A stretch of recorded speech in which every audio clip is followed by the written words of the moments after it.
Po fakti që nuk e shpuri do thotë se kishte prova dhe tani po prodhon prova, po e mbylla këtë muhabet. Së treti, një gjë do ta di Aroni. Ai person për cilën flet ti quhet supervizor. Dhe duhet dini që supervizori është përgjegjësi kryesor mbi cilësinë dhe zbatimin e projektit. Ai person ka vendosur firmën për zbatim korrekt të projektit. Prandaj teoritë tuaja, të cilat prodhojnë terror në popull, janë anti-shqiptare, zotri. Nuk po ta them, janë politike. Se politike ta kam thënë, po janë anti-shqiptare. Ai thot nuk ka kokë rregull. Jo, ai ka firmos. Dëgjoj tani. Se kam dalë gjithë njerëzit e paguajnë, që paguhen nga qeveria dhe e mbrojnë. Po jo deri këtu, jo me jetën e njerëzve. Edhe një herë, dëgjoj edhe një herë. Dëgjoj, do vi turp ty të vi. Po ty pra të vi turp, pse mbrojnë pa mbrojtje. Anti-shqiptar që përdarni terrorin në opinion. Sepse ai është supervizor, zotri. Dhe e di që supervizori me ligj.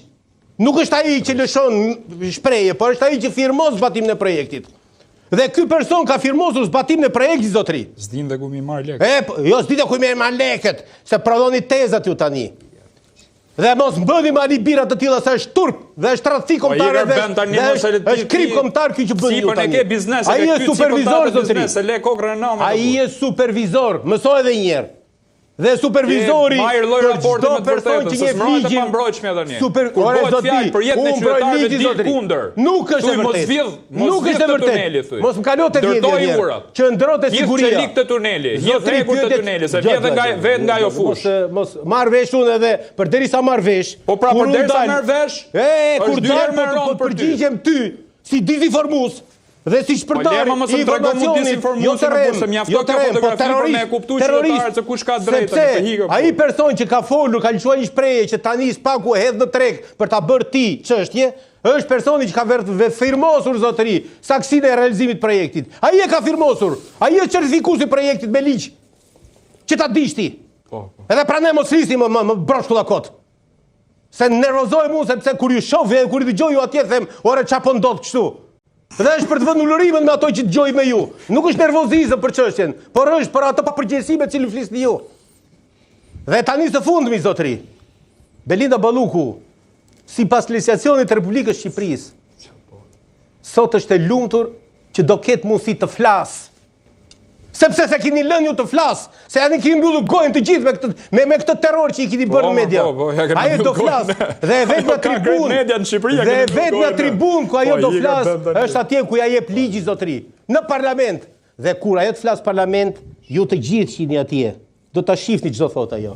Sepse unë kam bindjen e plot, kam parë dosje, zotni. Jo, ke fol telefon me te. Pa diskutime, kam shoqja më burr, unë kam bërë biznes me të. Pra në rregull. Kam bërë biznesor dhe duke fol në emër saj tani po të them, atëherë do ta mirni vesh atë paçavure që po prodhoni ju. Në emër saj s'mund të flisni ju, zoti Meçë. Seriozisht mund të flis, pse për çka ke ftuar ti kët? Por edhe e fundit që dua ta them, edhe kjo do të bëj. Por kjo pranoj publikisht që flet në emër të Belinda Balluku. Po, flas. Se nuk ka drejt ai të flas. Shumë mirë, po tani ta dim se nuk ka merr, nuk kujtova se janë analist i pavarur. Jo, s'jam i pavarur në këtë rast.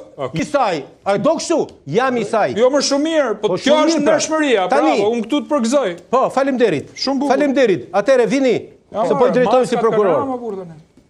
Deri dje po diskutohej çështja që në qoftë se kryeministri e paraqiti çështjen në gjykatë kushtetuese. Nëse ka marr ty për avokat Belinda Balluku nuk i ka punë të mirë bën. Okej. Unë thash se jetë tunelit, të rritë tuneli, mos u fut në avokati. Okej, je shakaxhi i madh, po nuk shkojnë. Jo, s'është shakaxhi. Nuk të shkojnë, jo. Me që do më mbrojt, nuk mbrojt e tuneli atje.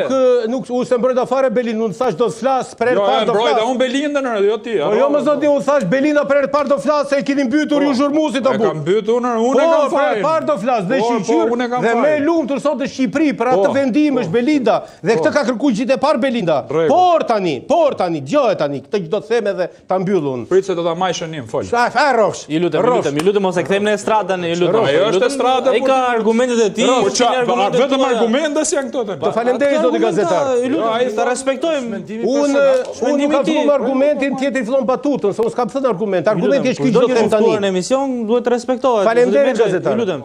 Je absolutisht korrekt dhe të falenderoj sepse rrallë e gjej të gazetar një gjë të tillë. Rrallë, shumë rrallë. Gjithsesi do them këtë shprehje, kur kryeministri paraqiti çështjen në gjykatë kushtetuese, të gjithë u ngritën dhe thanë që po bën intimidim ndaj Spakut, po pengon punën e Spakut e pa tjera. çështja që ka ngritur kryeministri në kushtetutë nuk ka të bëj fare me Ballukun, ka të bëj me një çështje kushtetuese që është rrezik i jashtëzakonshëm nëse ekzekutohet neni 222 që kapi me drejt prokurori.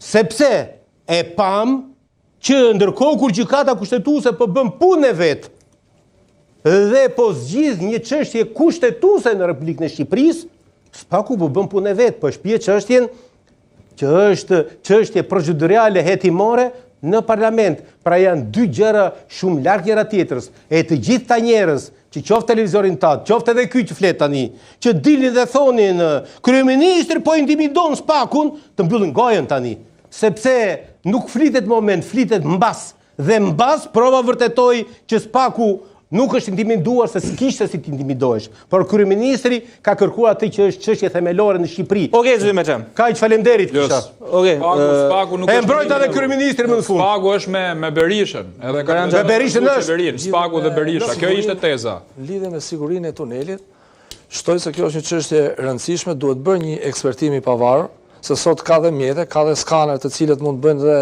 edhe domethënë mund të kalojnë edhe betonin, nuk ka nevojë me karotazhe si Patyshim, po ne ndalemi më shumë tek pjesa në anën politike. Tek puna e sigurisë, sepse nuk e takon ne për ta bërë si analizë atë pjesën se ajo ka nevojë për një themi njerëzve a kalohet aty apo s'ka nevojë, do ta themi këtë ta bëj media. Patjetër, edhe me mjetet kalon nga sofa edhe një kështu aty në llogarak najesh.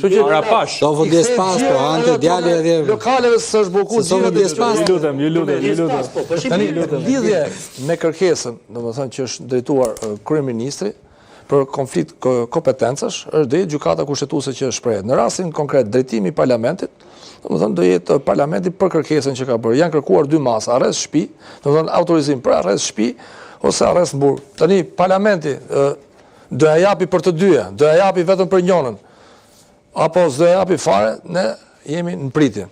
Sepse edhe mund t'i japi vetëm për një, për shembull. Mund t'i lej një. Rreth shtëpie, sepse është grua. Ose mund t'i lej edhe tjetrën, tash kontroll personal dhe kontroll. Varet. Prandaj domethënë janë dy kërkesa të kundërta. Domethënë të ndryshme desha tosha, të kundërta s'mund të them.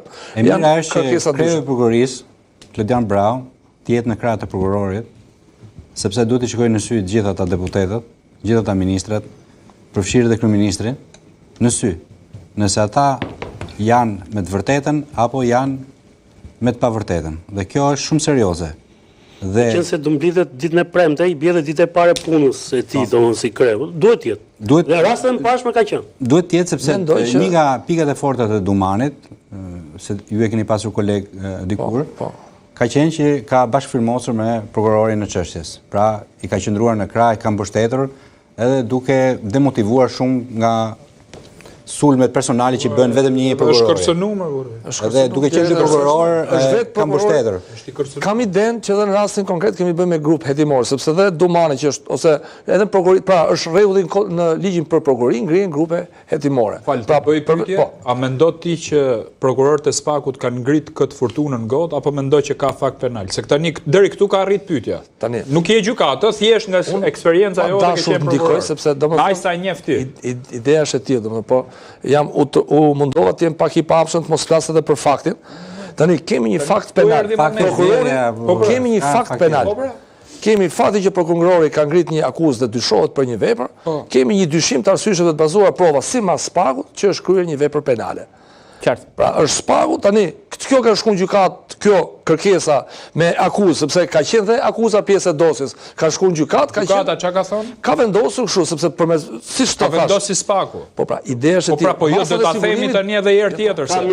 Po pra, duhet ta themi se këtu u ngritën dyshime se a kupton. Unë po flas, po mundohen. Pra kemi prokurorin, kemi dhe gjykatën, apo jo? Kemi me fakte publike. Pra kemi një dyshim të arsyeshëm të bazuar në prova, sipas prokurorit që ka ngritur një akuzë. Me këto është çuar çështën në gjykat, kemi dhe një vendim gjykatë të shkallës parë, i cili është caktuar një masë sigurimi. Okej.